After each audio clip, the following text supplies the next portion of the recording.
Hey guys, it's Ben, the Pro State Coach here in Texas.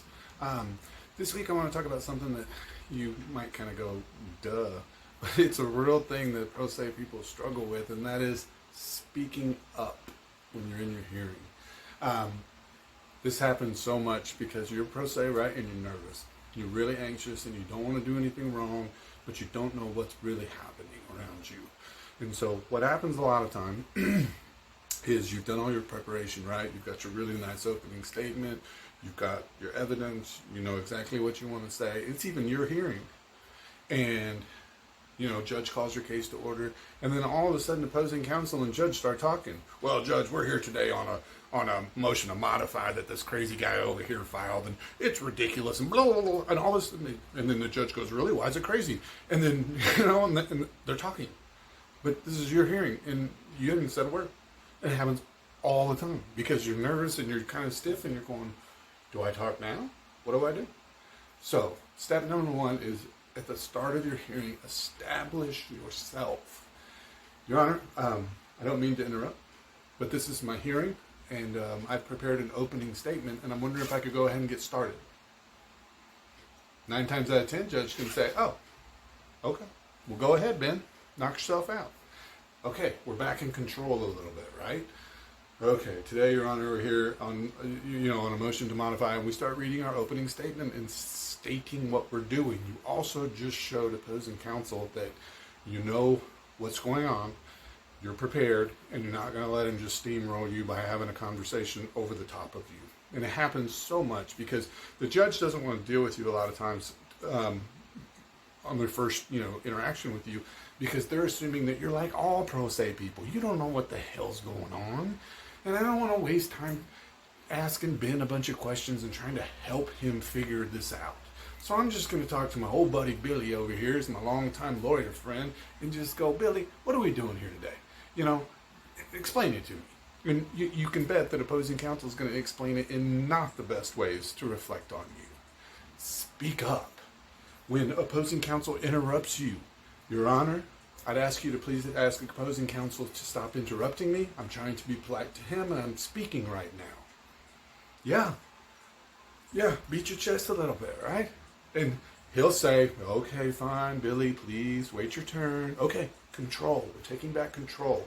We're showing everybody that we're not going to get pushed around. And then, and that's going to happen throughout the hearing, to where opposing counsel starts ramming something down the court's throat or trying to change the topic or do this or do that. Your Honor, have a question. I was trying to talk about this and he interrupted me again and is changing the subject over here. Could I please get the court to address what I'm trying to say or my question? You're always super polite, but you are making your presence known that I'm here and I need to be heard. This is so important. And you'll have this one licked after your first hearing. Because if you go on your first hearing and you're really, really nervous and then everybody starts talking and then you remember what I'm saying right now in this video and you kind of sort of try and, things go crazy, the next time you come in, you're going to remember what I'm saying right now and you're going to go, nope, I was ready for this. You guys, I need you to stop and I'm talking. And that are going to say, okay, go ahead. So you're going to improve, and it's natural to be nervous. But the other point where it's very, very important to speak out is at the very end. Whatever ruling it is, judge kind of be very vague and be like, well, I'm going to switch the kid's schedule to this and that, and they're going to be with her, or Dad, you're going to get every other weekend, whatever it is. Repeat the whole damn thing back to him. Address every single detail you can address. Okay, let me repeat this back to the court, please, for the record. You are saying that I will have first, third, and fifth from Thursday to Monday. Because then what you'll see is, wait, opposing counsel. No, we're going to do Friday to Sunday. Sorry.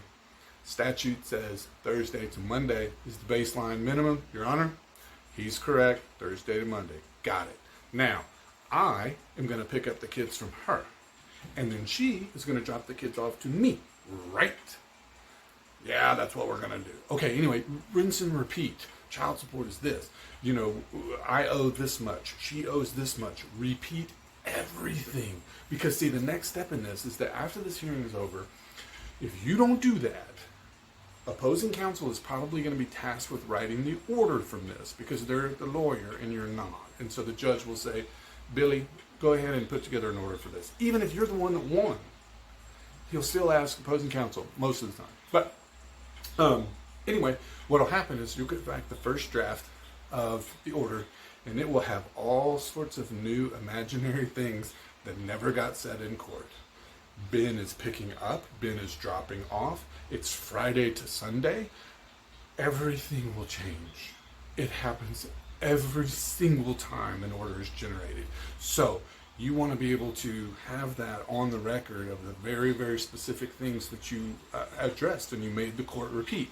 And then another top secret trick is, nobody told you this, but run your phone in your pocket, recording it, audio. It's a no-no. There's signs everywhere saying there's no recording. Just do it. Just in this day and age, everybody's got a phone, so that they're not checking them. Don't be doing this and like videoing everybody. You just put it in your pocket. You want the audio, because then, you know, when the opposing counsel starts arguing with you and saying, no, he didn't. He said Friday to Sunday. Go back and listen. And you can say, no, sir, I have confirmed exactly what it says. And you're welcome to pull the transcript. Okay, last thing. Before you leave the room, and I'm assuming opposing counsel has to write the order, before you leave the room, tell him, I look forward to seeing a draft of the order before it's presented to the court. And he's going to go, whatever. And then you're going to go home, and the very first email you send to opposing counsel is, hi, Bob, Billy, I'm really looking forward to having that draft of the order. Can you let me know when I might see it? He's going to ignore you, whatever. But we want to create a paper trail of you asking, where's the order? Where's the order? Where's the order? Because one of the oldest tricks in the book is that we have our hearing, we go home, opposing counsel writes an order, they put a bunch of crazy shit in it that nobody said, right? That all only help his client. Okay, and then they never show it to you, and the next thing you know, it comes back to you signed. Because what they do is they lie. Yeah, I know, crazy, right? Lawyers lying is insane. They will type up their order with all of the errors that they know are in it, and then they just email it to the judge and say, hey, judge, here's that agreed order from Ben's hearing, 2 weeks ago. And judge goes, whatever, and he signs it. And now we got all these stupid terms in it that the court didn't rule on. And then we got to go back and undo it. Not the easiest thing to do, okay? Just a few little things can make your hearing so much better, and it's all about finding your voice. Take a deep breath, raise your hand, say, sorry, wait, I don't mean to interrupt, but ask questions. Did you just say this or this? Please be clear. And then, hey man, I can't wait to see that order that you're going to type up, okay? I want to make sure I see that before it goes to court. Capiche? All right. That's it. It's a really minor thing to think about, but it's so important, and it will save you so much energy and time and expense and stress and every other thing. I mean, think about it. If the order has the wrong pickup and drop-off locations, you are now on the hook doing the wrong pickup and drop-off coordination until you can get all the way back to court to get it fixed. It could be months. And in many cases, that's a major problem if you guys live 200 miles apart. Because if you let OC sneak in that you do both pick up and drop off, your happy ass is driving to go pick up the kids and drop them off until you can go back to court. So, just a few things to think about. Find your voice. Very important in pro se world. Again, my name is Ben. I work as a pro se coach here in Texas. You can find me anytime at prosecoachtx.com. Talk to you guys next week. Thanks.